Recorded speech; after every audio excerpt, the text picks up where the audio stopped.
Hello everyone, and welcome to my General Hospital official channel.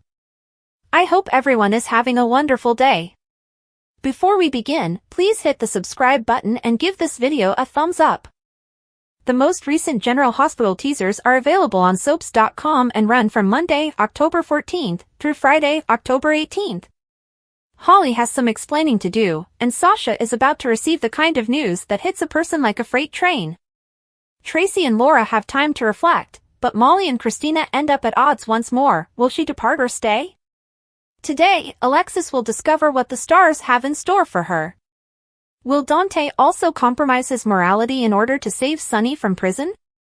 Dex is always willing to listen when someone needs to chat. Terry's availability to Elizabeth when she needs someone to chat to makes her happy.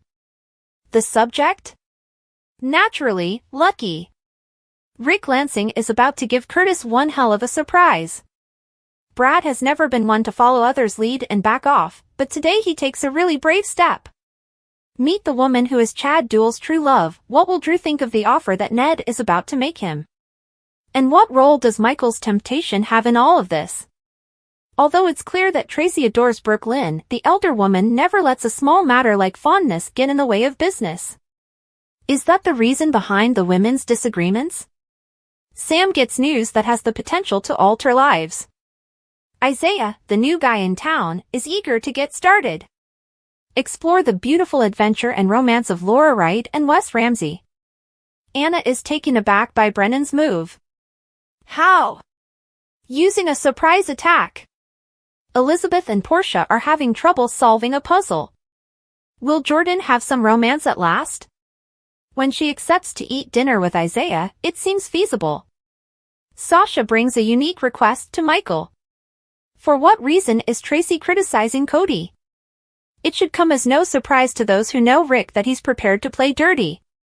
Is Holly able to talk her way out of problems?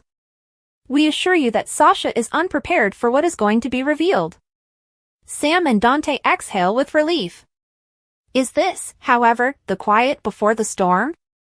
Tracy promises to support Cody. I wonder what will happen to Mac when he discovers that Felicia is whispering supportive words into Holly's ear. Something tells us that when Laura and Tracy stroll down memory lane, the name Luke will undoubtedly come up. Once more, Molly and Kristina butt heads. Elizabeth updates Lucky on everything. Today on General Hospital, Ava finds out Lucas is back in town, Kristina discovers her father intends to confess to Kate's murder in order to save Alexis, and Anna tries to persuade Carly to retract her statement. At Pentonville, Martin meets with Alexis and informs her that he had his PI conduct further research after discovering that the picture of Carly and Brennan was left with Anna's assistant. He claims his PI obtained Brennan's room service invoice and documentation of his dining and winning with Carly. Alexis still believes that there is enough evidence to question Carly and Sunny's alibi, and that Sunny's confession is the only thing that will allow her to go. Though Martin is skeptical, Alexis worries that Kristina could be charged with impeding justice if Sunny steps up to save her. Bringing a thick file that proves Alexis is innocent, Anna shows up at Robert's workplace. She informs him that Sunny's lost gun's serial number matches the gun they received. She claims that ballistics cannot determine if Kate's was killed by the weapon or not. They both understand that Sunny is the one who is at fault because he wouldn't have used one of his own firearms for the task. About this fresh proof, Anna wants to give Martin a call. Robert advises her to wait a bit. Dex checks in with Dante at the PCPD. He apologizes for not knowing about Lucky, but he says he will be tested after work. It surprises him that Dante is even working. Dante announces that he is wrapping up some tasks in order to take a break. When Dante questions Dex about the bomb threat, he responds that, as it turned out, it was only a gun that was dropped off, the hypothesis being that it was the gun that Alexis got rid of. He claims Alexis can be cleared by the ballistics report. When Kristina visits Sunny, she discovers Michael seated on the couch. Michael, she guesses, told her father that she visited Anna. Saying that's not the point of this, Sunny claims he's going to confess to killing Jagger in order to save Alexis. Exasperated, Kristina tells the police that she and her mother would suffer more because they will believe he is protecting her. Sunny claims that there is no other way to save Alexis and that he alone will bear the consequences of Jagger's passing. Carly and Lucas discuss Lulu at the hospital. Lucas discloses that Ethan took the test but came out negative. Abruptly, Ava arrives, astonished to see Lucas, and inquires as to why they are visiting. Lucas has accepted a position as a trauma surgeon at the hospital, Carly reveals, and he is finally back home. Although Lucas claims that they have always been close, Ava wishes he had told her. Ava says he can't wait to meet Avery and that they are still family. Lucas claims he gets pictures of Carly every day. Spencers place a high value on family, as Carly observes. According to Ava, Lucas is still Julian's son. Carly doesn't take long to bring out that Lulu's condition is due to Julian.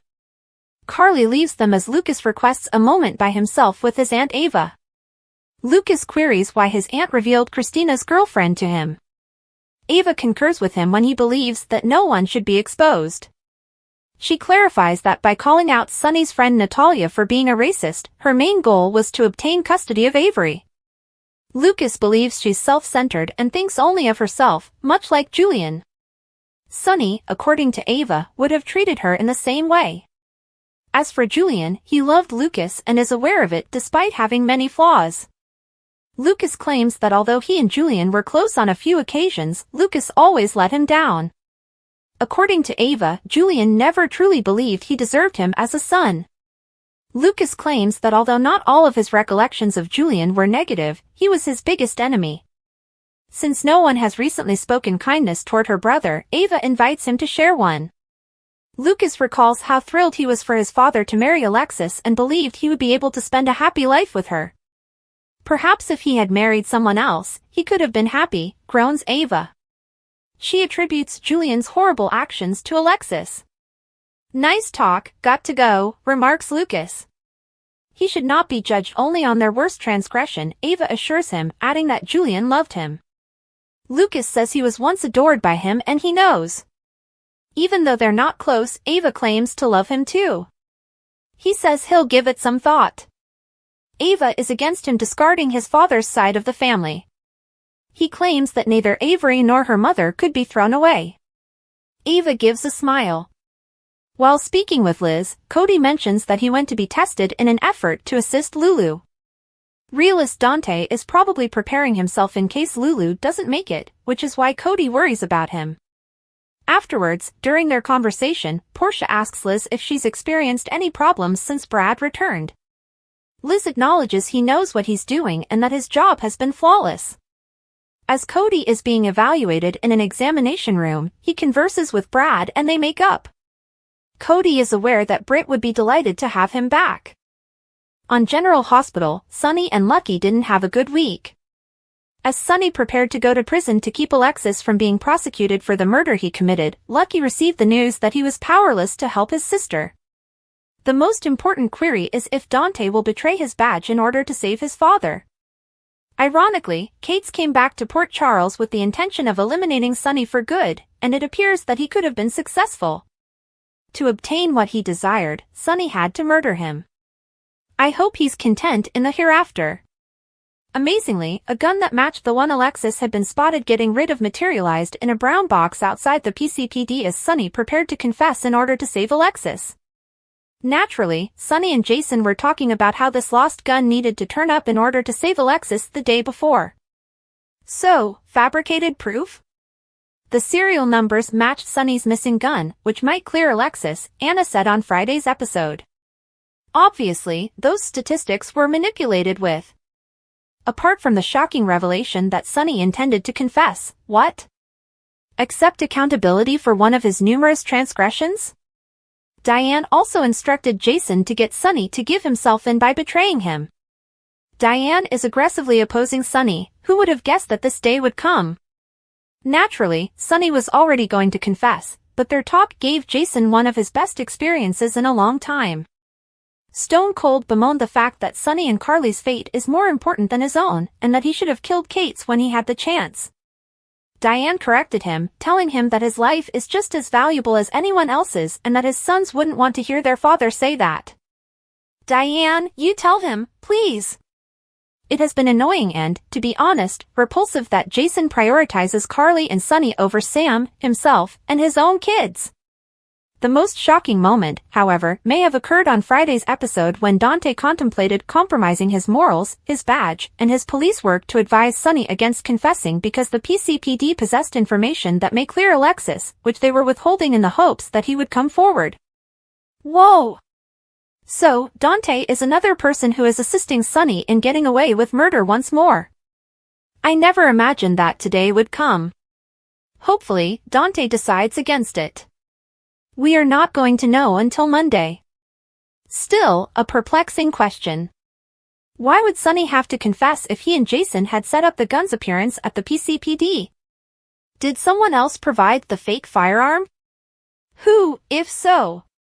Or is Sonny leading everyone to believe that he is going to admit to doing some kind of ruse? Since coming back to Port Charles, Lucky's tale has gotten a little better, but his behavior has been appalling. He hasn't exactly proved that he has learned anything or grown, from destroying Bobby's diner to pleading with Jason for assistance in getting back to Africa. Not yet, anyhow. I predicted last week that Lucky wouldn't be able to return Valentine and Charlotte by giving Lulu a portion of his liver. Olivia turning to Nina to tell people about Lulu means that Valentine will eventually hear about it, right? Given that Ethan was also identified as not being a match, Charlotte is the last blood relative who could assist Lulu.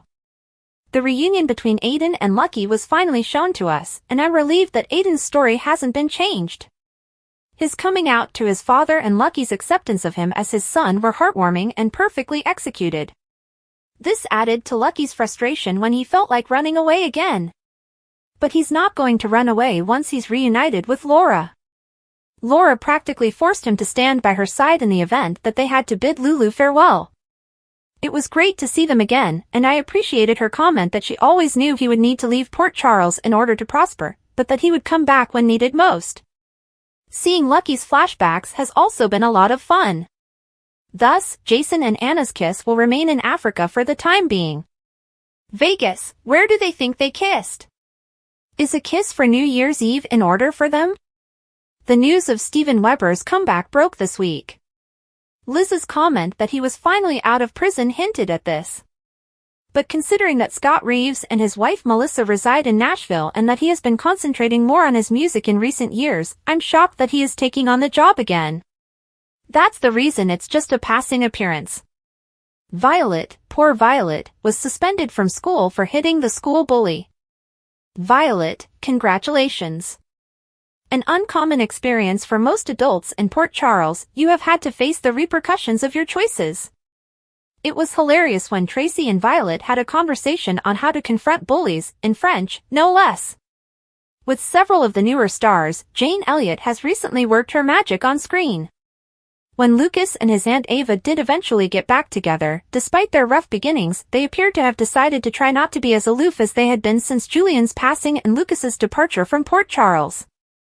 I'm happy that Ava will now have additional family in the area. Additionally, I'm becoming quite fond of Van Hansen's interpretation of Lucas. Can we all do a joyful dance now that Brad exposed Portia's attempt to blame him for manipulating Heather's test results? Oh, I am so excited for their next chat. Brad will no longer hear Portia lecture him about honesty, morality, or integrity. Now that we've had 2 weeks without Drew, we should finally see Ned confront him about the kiss with Willow the following week when he returns. Hey Drew, Ned definitely has a suggestion for you regarding ELQ's CEO. That concludes my reflections, assessments, and forecasts for this week. Participate and add yours in the space provided below. Laura Wright of General Hospital honored her longtime partner Wes Ramsey's birthday last weekend. The ABC soap veteran also posted a very special message for her handsome fella on Sunday. She frequently refers to her partner as her handsome fella in her posts. Oh, I'm so happy you were born. Wright said. Life is a wonderful journey with you in it.